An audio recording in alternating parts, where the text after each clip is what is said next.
আমরা এখানে ছোট্ট জায়গায় আমরা সারা বাংলাদেশের কথা বলবো না, আমরা বাংলাদেশের কথা না বলে আমরা শুধু কক্সবাজারের কথা বলি। আমি আমার কক্সবাজারের আমার সাধারণ সম্পাদক, আমার ক্যাবিনেট, আমার আইনজীবী ভাইদের অনুরোধ করবো, আমরা একত্রিত হয়ে বলি অন্তত বিয়ে বিচারটা বাংলাদেশের কক্সবাজার থেকে শুরু হোক। এখানে কোনো দলাল বিচার থাকবে না।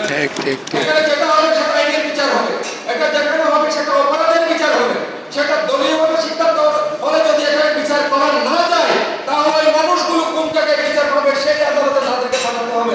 এখানে বিচারের নামে রহস্যমন্ততা পক্ষে এই বছর আমরা করতে দিব। আমরা এই মহান স্বাধীনতা দিবসে সেই শপথটা গ্রহণ করি। আমরা এখানে আমাদের সিনিয়র মুস্তাক সাহেব একটা খুব সুন্দর কথা বলেছেন, যদি আপনার বিরক্ত না হন আমি একটু রিপিট করতে চাই।